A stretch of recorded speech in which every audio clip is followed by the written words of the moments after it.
விஷயங்கள் எல்லாமே உங்களுக்கு புரிஞ்சிருக்கும்னு நினைக்கிறேன். நம்ம அடுத்தது வந்து பஞ்சபூதத்தை வச்சு எப்படி உங்க நட்சத்திரத்தோட இணைச்சு நீங்க வந்து உங்களுக்கு தேவையான விஷயங்களை எப்படி நீங்க நடத்திக்க போறீங்க, பரிகாரங்கள் எப்படி பண்றது, இன்றைய நாள் எப்படி உங்களுக்கு சாதகமா இருக்குதா பாதகமா இருக்கா அப்படிங்கிற விவரங்கள்லாம் நீங்க அடுத்த விஷயத்துல பார்க்க போறீங்க.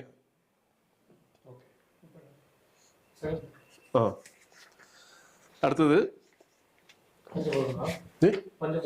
பஞ்சபூத ரகசியங்களை பத்தி பேச போறோம். பஞ்சபூத ரகசியங்கள் அப்படிங்கிற விஷயம் என்ன? பஞ்சபூத ரகசியங்கள் அப்படின்னா இதுல ரொம்ப முதன்மையான விஷயம் பஞ்சபூதங்கள். பஞ்சபூதங்கள் தான் நம்ம உலகத்தையே இயக்கிட்டு இருக்கு.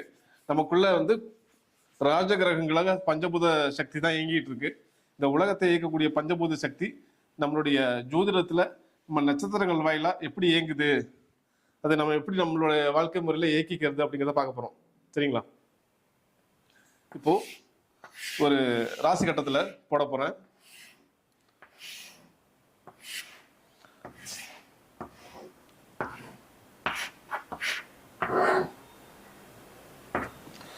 இது பாத்தீங்கன்னா 12 ராசிகள் 12 லக்னங்களாக பிரிக்கிறோம் நம்ம. சரிங்களா? 1 2 3 4 5 6 7 8 9 10 11 12 12 ராசி 12 லக்னம். சரியா? 12 வச்சுக்கிறோம். இதுல நெருப்பு, காற்று, நிலம், நீர்னு தனியா பிரிக்கிறாங்க. சரிங்களா? இது வந்து நெருப்பு, இது நிலம், இது காற்று, இது நீர்.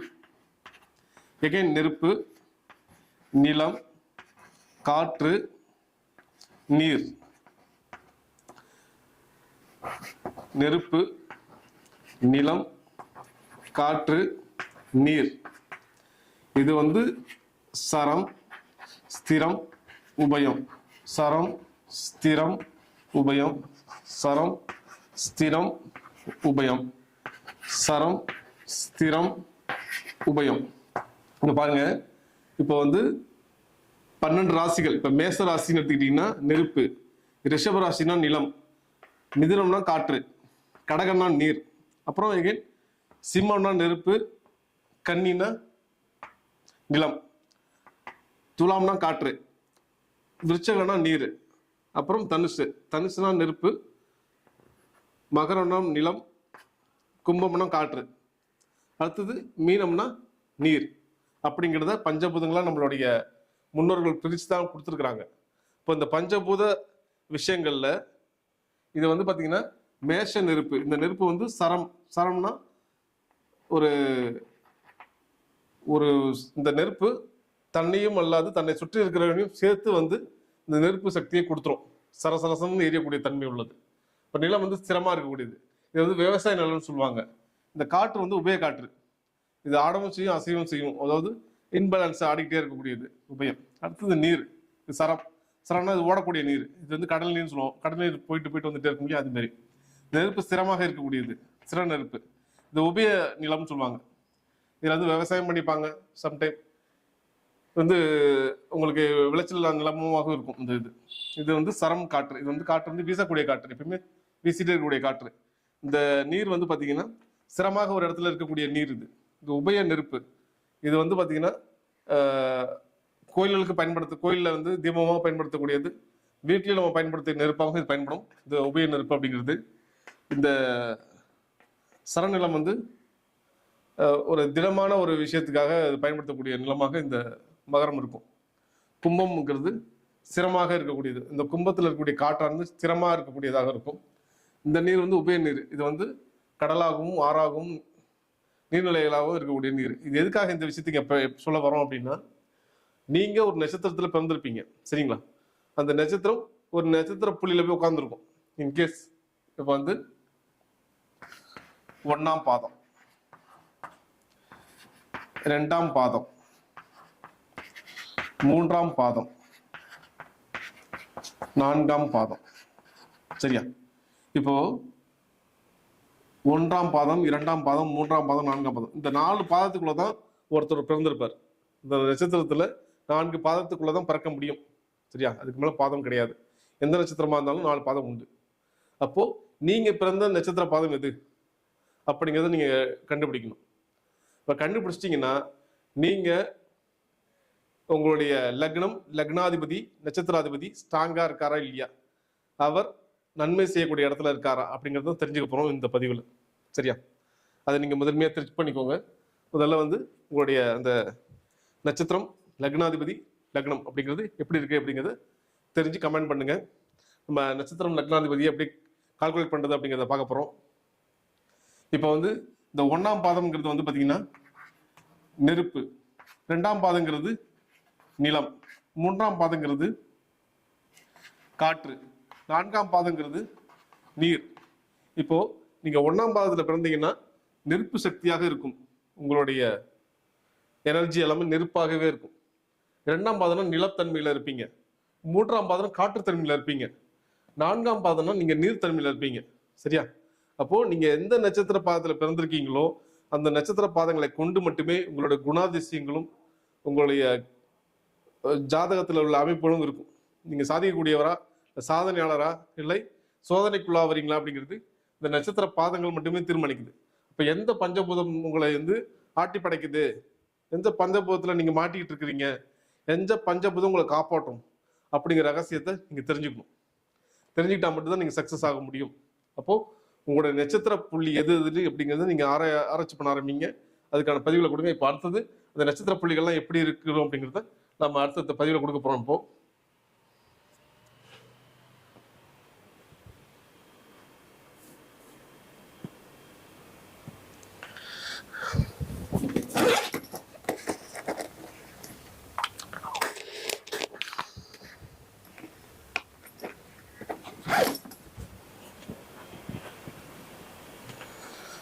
இப்போ 4 பாதம் சொல்லியிருக்கோம். 4 பாதத்துல 1ஆம் பாதம் வந்து நெருப்பு, 2ஆம் பாதம் நீர், 2ஆம் பாதம் நிலம், 3ஆம் பாதம் காற்று, 4ஆம் பாதம் நீர் சொல்லிட்டார். சரிங்களா? இப்போ இந்த 4 பாதத்துல எந்த பாதத்துல நீங்க பிறந்திருக்கீங்க அப்படிங்கிற சூட்சமத்தை நீங்க தெரிஞ்சுக்கணும்.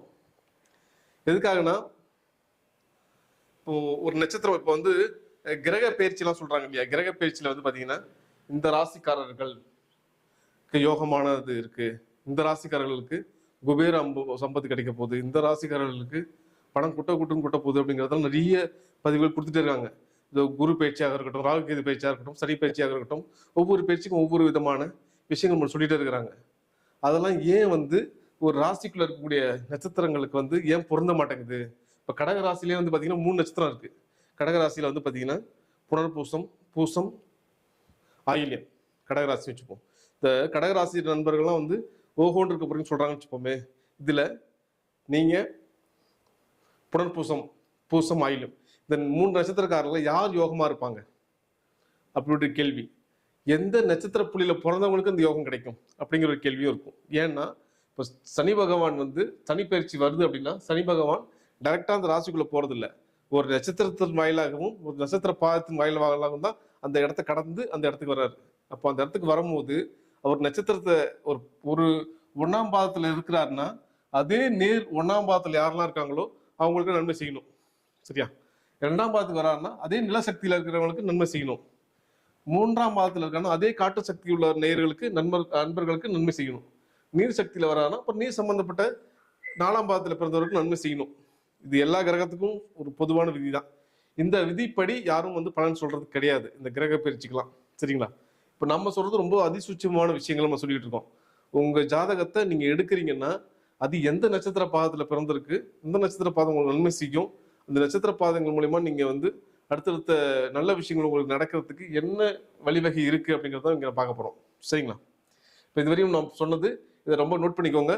1ஆம் பாதத்துக்கு நெருப்பு, 2ஆம் பாதத்துக்கு நீர், நிலம், 3ஆம் பாதத்துக்கு காற்று, 4ஆம் பாதத்துக்கு நீர் அப்படிங்கிறத நீங்க நோட் பண்ணி வச்சுக்கோங்க. இப்போ அடுத்த விஷயம் சொல்ல போகும்போது உங்களுக்கு இன்னும் ஈஸியா புரியும்.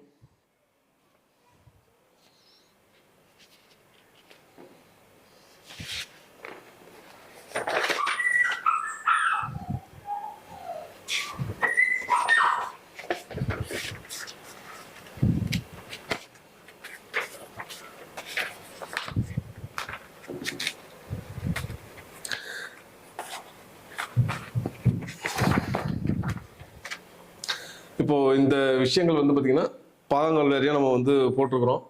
இப்போ இதில் நெருப்பு, நீர் சொல்லியாச்சு. இதெல்லாம் வந்து 1ஆம் பாதம், 2ஆம் பாதம், 3ஆம் பாதம், 4ஆம் பாதம். இது 1ஆம் பாதம், 2ஆம் பாதம், 3ஆம் பாதம், 4ஆம் பாதம்.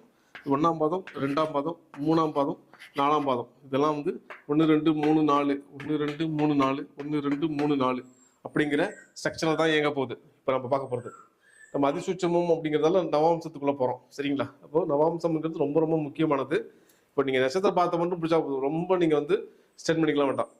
நட்சத்திர பாதம் எது உங்களோடது அது மட்டும் நீங்க பிடிச்சிக்கிட்டு உங்களுக்கு என்ன நட்சத்திர பாதம் இருக்கு, எது உங்களுக்கு செயல்பட போகுது அப்படிங்கிறத மட்டும் பார்க்க போறோம். இப்போ இதுல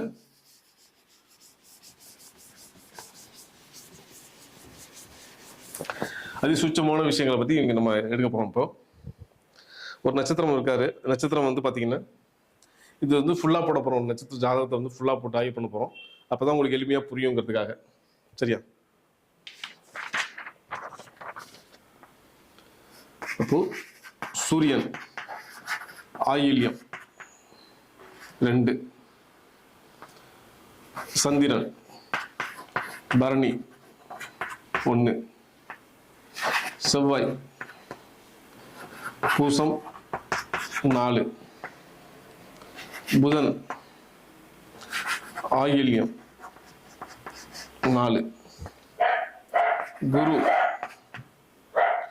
திருவோணம் 3, சுக்கிரன் திருவாதிரை 2, சனி விசாகம் 3, ராகு பரணி 2, கேது சுவாதி 4. சரிங்களா? இப்போ இந்த ஜாதகருக்கு 2 1 இப்போ வந்து சூரியன் வந்து 2ஆம் பாதத்துல, அதாவது நிலத்தத்துவத்துல இருக்காரு. சந்திரன் வந்து பரணி 1ங்கிறதால நெருப்பு. சரிங்களா? செவ்வாய் வந்து பூசம் 4ங்கிறது நீர். புதன் அப்படிங்கிறது ஆயில்யம் 4, அவங்க நீர்ல இருக்காங்க.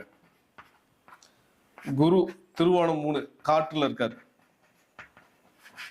அப்போ சுக்கிரன் திருவாதிரை 2 நிலம்.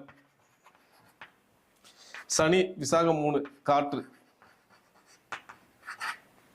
ராகு பரணி 2 நிலம். கேது சுவாதி 4 நீர். சரியா? இப்போ இதுக்கு லக்னம்னு ஒன்று இருக்கும் கண்டிப்பா. அந்த லக்னம் என்ன பார்த்தீங்கன்னா உத்திரம் 1 நெருப்புல இருக்காரு. இப்போ உங்க ஜாதகத்துல, இப்போ இந்த ஜாதகம் ஒரு எக்ஸாம்பிள் போட்டிருக்கேன். ஜாதகத்துல பாருங்க, லக்னம் உத்திரம் 1 நெருப்பு.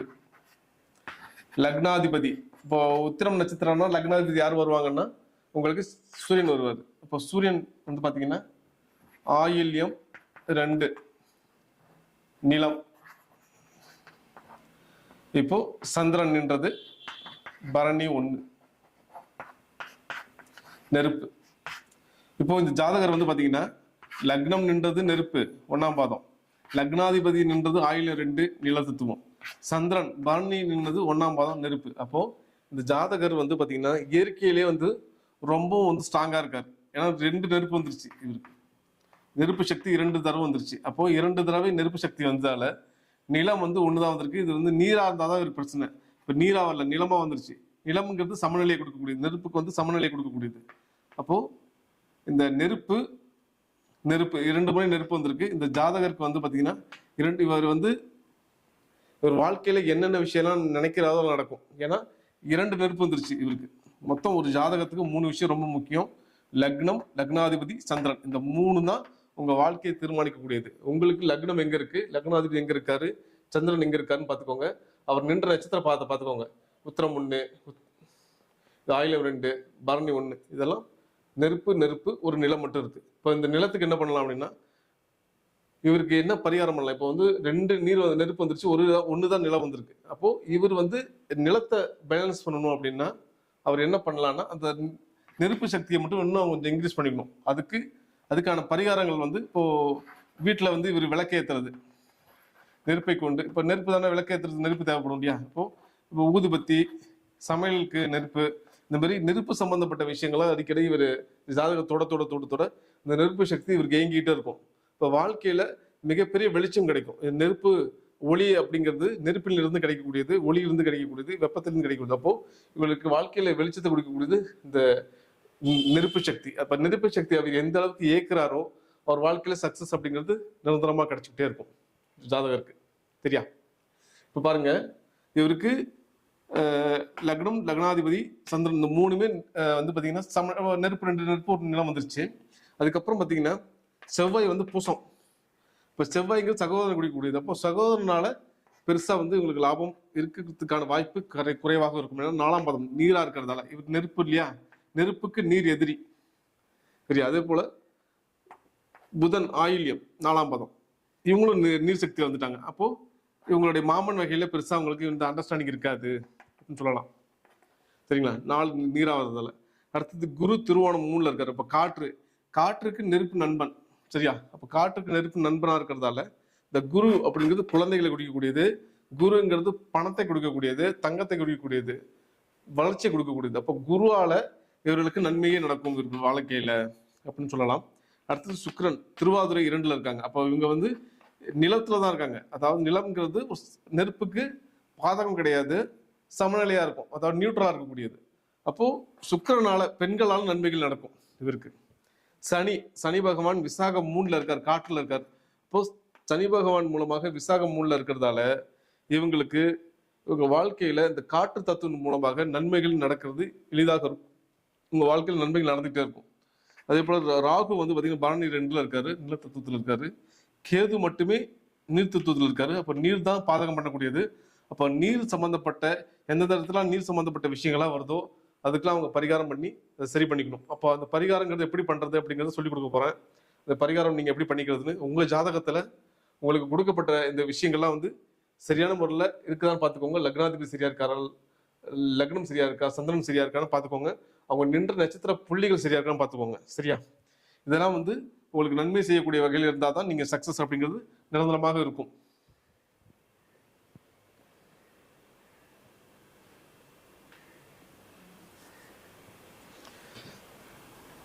ஒருத்தருக்கு வந்து பணம் வரணும்னு நினைக்கிறாரு, பண வரவு இருந்துகிட்டே இருக்கணும். அப்போ பண வரவுக்கு 2ஆம் இடம். இப்போ ஒரு எக்ஸாம்பிளுக்கு வந்து பாருங்க, இவருடைய ஜாதகத்துல சரியா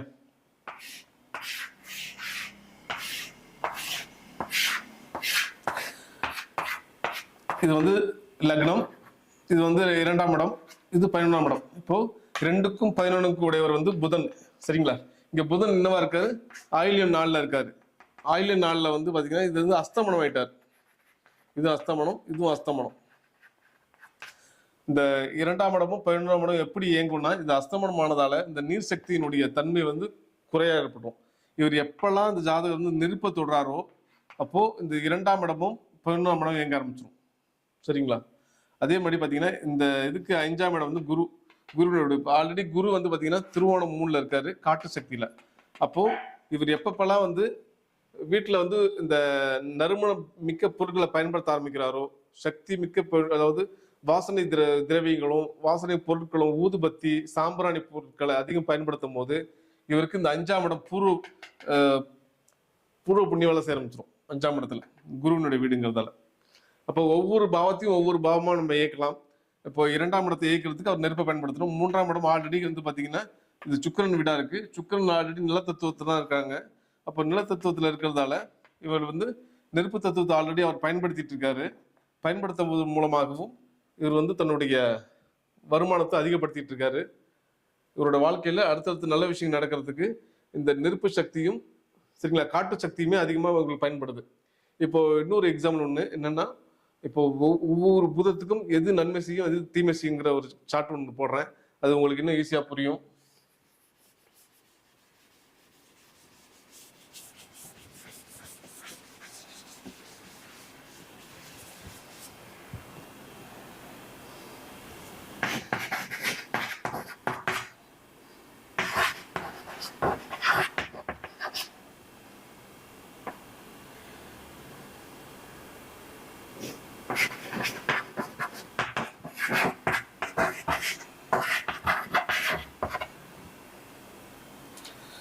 இப்போ நெருப்புக்கு நீர் எதிரி, நீருக்கு நெருப்பு எதிரி, காற்றுக்கு நிலம் எதிரி, நிலத்துக்கு காற்று எதிரி. சரியா? இது எப்படின்னா, ஒரு எக்ஸாம்பிளுக்கு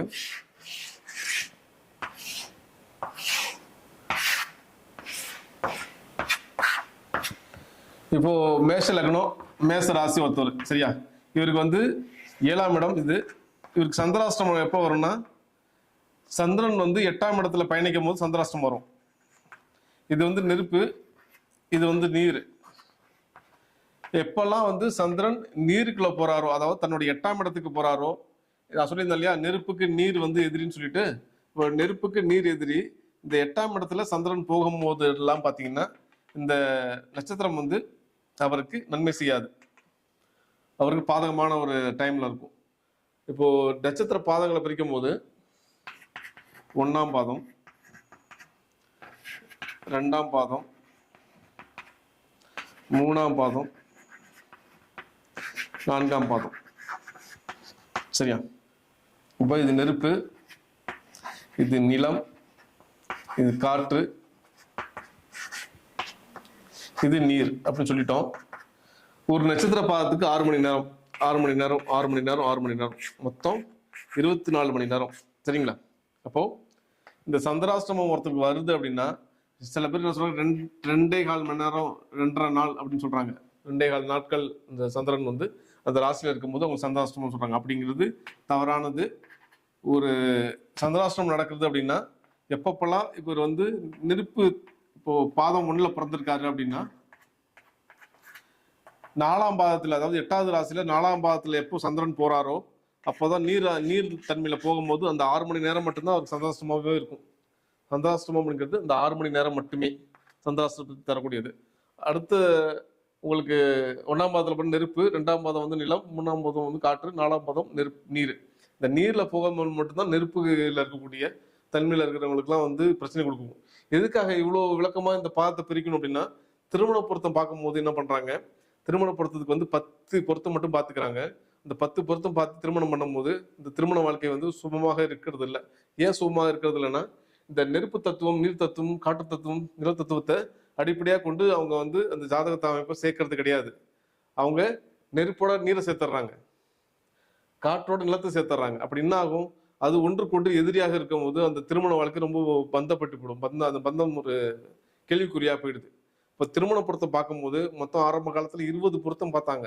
இந்த 20 பொருத்தம் பார்த்து அந்த திருமண பொங்கல் நடைபெற்றது. இப்போ 10 பொருத்தங்கள் பார்க்கப்படுது. அந்த 10 பொருத்தம் யார் பார்க்கறாங்க, ஜோதிடர்கள் பார்க்கறது இல்ல, அந்த திருமண தகவல் மையம் வச்சிருக்காங்க பாருங்க, அவங்களே பார்த்துறாங்க 10 பொருத்தத்தை.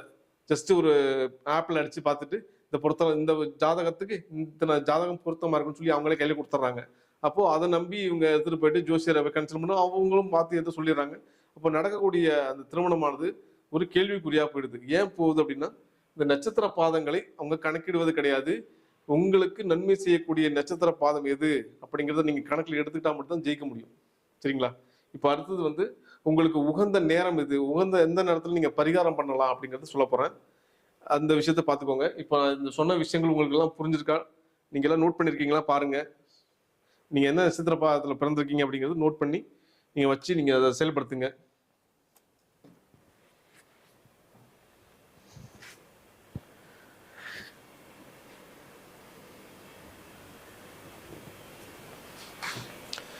இப்போ சொன்ன குறிப்புகள் எல்லாம் உங்களுக்கு உபயோகரமா இருக்குதா அப்படிங்கிறத பாருங்க.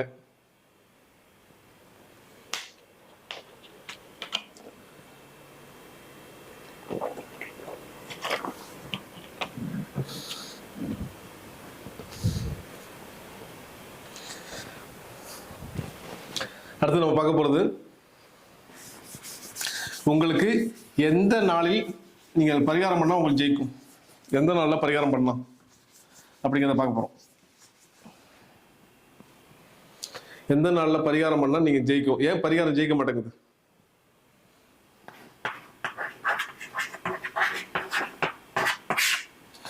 நான் போய் ஜோதிடர் சொல்றாரு, நான் போய் ஜாதகத்தை எடுத்துட்டு போய் ஜோதிடத்தை காட்டுறேன், அவர் பார்க்குறாங்க, பார்த்து இந்த டைமில் போயிட்டு பண்ணுங்கன்னு சொல்கிறாங்க, நான் பண்ணுறேன். என் ஜாதகத்தை பார்த்து சொன்ன ஜோதிடர் ப்ளஸ் நம்ம 2 பேர் இருக்கோம். சொன்னவர் மேலே தப்பா இல்லை நம்ம தப்பாக புரிஞ்சுக்கிட்டோமா அப்படிங்கிறதுல ஒரு கணக்கு. இப்போது அவர் சொல்லிட்டாருங்க, இந்த ஜாதகத்தில் இந்த விஷயங்கள்லாம் இருக்குங்க, நீ இந்த முறையில் நீங்கள் இந்த கோயிலுக்கு போயிட்டு வாங்கன்னு சொல்கிறாங்க. இப்போ அந்த கோயிலுக்கு போகிறோம், போயிட்டு வந்து எனக்கு அந்த விஷயம் நடக்கலை. இன்னும் இழுபறியாவே இருக்கு, நான் என்ன பண்றது சொல்ல பேர் நிறைய கேட்குறாங்க. இப்போ கேட்குற போது நான் இப்போ சொன்னேன் பார்த்தீங்களா, உங்க ஜாதகத்தை தான் எடுக்க போறேன், திருப்பி உங்க ஜாதகத்தை பத்தி பேச போறேன். லக்னம், லக்ன அதிபதி சந்திரன் நின்ற நட்சத்திரம். இப்போ எவ்வளவு இருக்கு? சந்திரன் நின்ற நட்சத்திரம் இதுதான். இப்போ வந்து லக்னம், சரியா? இப்போ லக்னம் வந்து ஏதோ ஒரு லக்னம் வச்சுப்போமே, பூரம் 1, சரியா? லக்னாதிபதி அனுஷம் 4, சந்திரன் நின்றது உத்திரம் 4 வச்சுக்கலாம், சரியா? இப்போ நான் ஏற்கனவே சொல்லியிருக்கேன், ஒரு ஒரு லக்னம், லக்னாதிபதி, நட்சத்திரம், இந்த நின்ற நட்சத்திர புள்ளி தான் உங்களுக்கு வந்து நன்மை செய்யணும். 1ஆம் பாதம் நெருப்பு, 2ஆம் பாதம் நிலம், 3ஆம் பாதம் காற்று, 4ஆம் பாதம் நீர் அப்படின்னு சொல்லிட்டேன். இப்போ இதுல பாத்தீங்கன்னா இது நீர், இதுவும் நீர், இது மட்டும் நெருப்பா இருக்கு. இந்த ஜாதகர் வந்து பாத்தீங்கன்னா வாழ்க்கையில நிறைய சாதிக்கணும்னு நினைப்பாரு. அதெல்லாம் பாத்தீங்கன்னா தண்ணி ஊத்துனா எப்படி புஷ்ஷுன்னு போகுமோ அது புஷ்ஷுன்னு ஆயிடும். ஏன்னா அவருக்கு 2 நெருப்பு இருக்கு, 2 நீர் இருக்கு, ஒரு நெருப்பு தான் இருக்கு. அவர் அப்படியே கோவப்படுவார், அதிகமா கோவப்பட்டு ஆகும்னு கத்துவார், என்னன்னோ செய்வார். ஆனா அந்த கோபங்கள் எளிதான முறையில் அடங்கிடும். ஏன்னா நீர் சக்தி தான் இங்க அதிகமா இருக்கு, நெருப்பு சக்தி கம்மியா இருக்கு. இப்ப நெருப்பு வந்து 30%னா நீர் வந்து 60% இருக்கு, சரிங்களா? அப்போ இவர் என்ன தத்துவத்தை எடுத்தா இவர் ஜெயிப்பாரு வாழ்க்கையில. அப்போ இவர் நீர் தத்துவத்தை கையில் எடுக்கணும். நீர் தத்துவத்தை கையில் எடுத்தாருன்னு ஜெயிப்பார். எப்பயுமே இவர் வந்து உங்களுக்கு 50% மேல வந்து நீரே வந்துருச்சு, ஆனா 30% நெருப்பு மட்டும் தான் இருக்கு. அப்ப அந்த நெருப்பு வந்து அவருக்கு சரியான முறையில் அவருக்கு வந்து வாழ்க்கையில வந்து ஜெயிக்கிறதுக்கான வழிவகை செய்ய முடியல. அப்ப நெருப்பு தத்துவத்தை விட்டுட்டு அவர் நீர் தத்துவத்தையே கையில் எடுத்தார் அப்படின்னா அவர் ஜெயிக்கக்கூடிய வழிவகை இருக்கும். அப்ப நீர் தத்துவம்ங்கிறது என்ன அப்படின்னா, நீங்க ஏற்கனவே சொன்ன ஒரு நாளைக்கு 6 மணி நேரம் ஒரு பாதத்துக்கு. அப்போ உங்களுக்கு இவர் பாருங்க 4ஆம் பாதம் நல்லா இருக்கு. 4ஆம் பாதம்ங்கிறது நீர் சக்தி. அப்போ ஒரு மணி நேரத்துல 1ஆம் பாதம் போயிடுச்சு, 2ஆம் பாதம் போயிடுச்சு, 3ஆம் பாதம் போயிடுச்சு. அப்ப 4ஆம் பாதம் எப்பெல்லாம் வருதோ அப்ப அந்த ஜாதகம் ஜெயிப்பார், சரிங்களா? உங்களுடைய ஜாதகத்துல நெருப்பு சக்தி இருக்கா, நிலச்சக்தி இருக்கா, காட்டு சக்தி இருக்கா, இல்ல நீர் சக்தி இருக்கா, எதனுடைய அளவு அதிகமா இருக்குன்னு பாருங்க. அந்த இப்போ உங்களுக்கு இயற்கையாவே இவருக்கு 4ங்கிறது கிடைச்சிருச்சு, நீர் சக்தி அதிகமா இருக்கு. இப்ப நீர் சக்தி ஒரு நாளைக்கு 6 மணி நேரம் வரும். 6 மணி நேரத்துல நீர் சக்தி கண்டிப்பா வரும். ஒரு 6 மணி நேரம்ங்கிறது உங்களுடைய வாழ்க்கையில ஒரு நாளைக்கு 24 மணி நேரம் பிரிக்கும் போது 6 மணிங்கிறது 4ஆம் பாதத்துல என்னைக்காவது ஒரு நாள் நீர் சக்தியில கண்டிப்பா வரும். அந்த நாள் தேர்ந்தெடுத்துக்கோங்க. அந்த நாள்ல நீங்க எந்த கோயிலுக்கு போகணுமோ அந்த கோயிலுக்கு போயிட்டு வந்துட்டு நீங்க நினைக்கக்கூடிய காரியம் சக்சஸா இருக்கும், சரியா?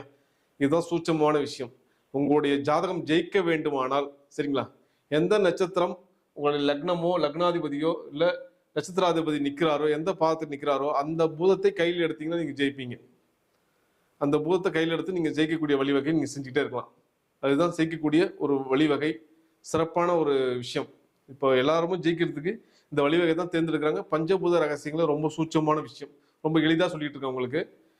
இந்த நட்சத்திரம் ஜெயிப்பதற்கு, இந்த ஜாதகம் ஜெயிப்பதற்கு, இந்த ஜாதகத்துல திருமண வாழ்க்கை ஜெயிப்பதற்கு, இப்போ ஒருத்தவருக்கு வந்து ஒரு கேஸ் போட்டாங்க, ஒரு கோர்ட்ல கேஸ் போயிட்டு இருக்கு.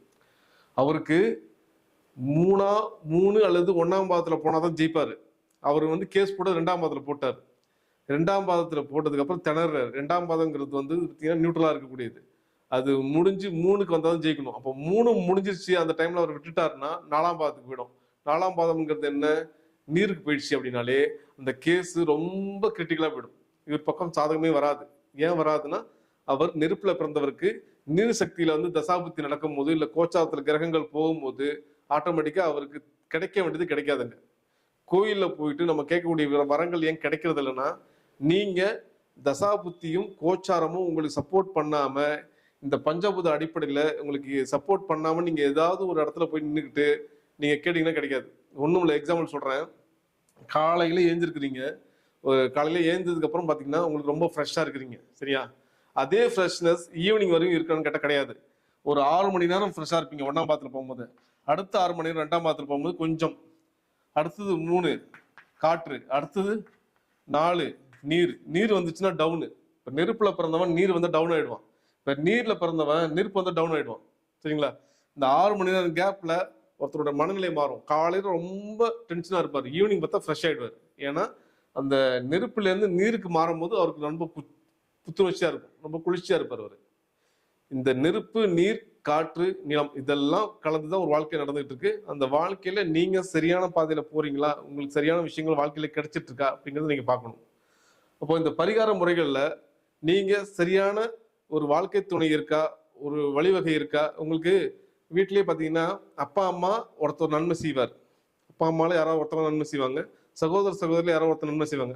அவங்கெல்லாம் பாத்தீங்கன்னா நீங்க பிறந்த லக்னம், லக்னாதிபதி, நட்சத்திராதிபதி நின்ற நட்சத்திரம் உங்களுக்கு நல்ல நிலையில் இருந்துச்சுன்னா அதே நேர்கோட்டில் இருக்கக்கூடியவர்கள் உங்களுக்கு நன்மை செஞ்சுட்டே இருப்பாங்க. எப்பயுமே உங்களுக்கு அமையக்கூடிய ஃப்ரெண்டா இருக்கட்டும், கணவன் மனைவியாக இருக்கட்டும், குழந்தைகளாக இருக்கட்டும், ஒரு சுற்று இருக்கக்கூடிய அக்கம் பக்கத்தில் இருக்கக்கூடியவராக இருக்கட்டும், வேலை செய்யக்கூடிய இடத்துல இருக்கட்டும், தொழில் ஸ்தாபனத்தில் இருக்கட்டும், எல்லாருக்குமே இது பொருந்தும். இது வந்து பஞ்சபூத அடிப்படைங்கிறதால இது சிறப்பான முறையில் வேலை செய்யுது, சரிங்களா?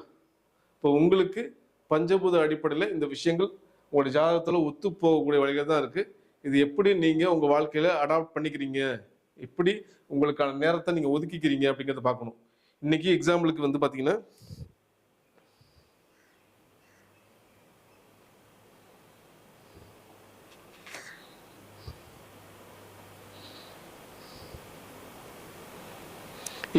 இப்போ நடக்கக்கூடியது என்னன்னு பார்த்தரலாம். இப்போ நடக்கக்கூடியது வந்து பாத்தீங்கன்னா கோச்சாரத்துல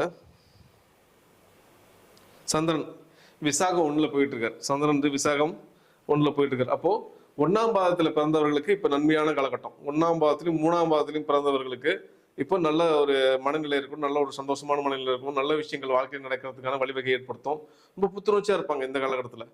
அதுவே 1ஆம் பாதத்துக்கு 2ஆம் பாதம் போச்சுன்னா கொஞ்சம் டவுன் ஆவாங்க. இதுவே 4ஆம் பாதத்துக்கு போயிடுச்சுன்னா 1ஆம் பாதம் பிறந்தவங்களுக்கு ரொம்ப டவுன் ஆயிடுவாங்க, சரியா?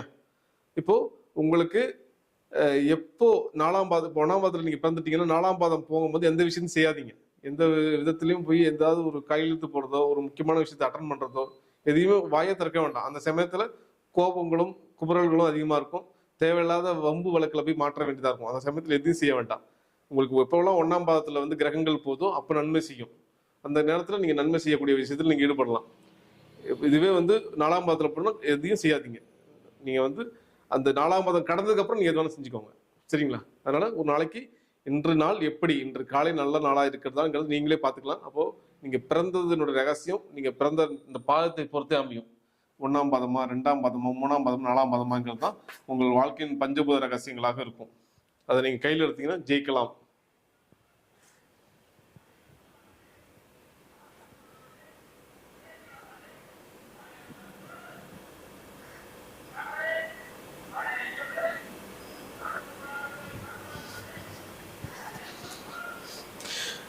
இப்போ அடுத்தது வந்து பரிகாரங்கள் என்ன அப்படிங்கிறத பார்க்க போறோம். என்னென்ன பரிகாரங்கள் பண்ணா ஜெயிக்கலாம் அப்படிங்கிறது. இப்போ நீர் சக்திக்கு என்ன பரிகாரம், நெருப்பு சக்திக்கு என்ன பரிகாரம், நிலச்சக்திக்கு என்ன பரிகாரங்கிறத பார்க்க போறோம், சரிங்களா?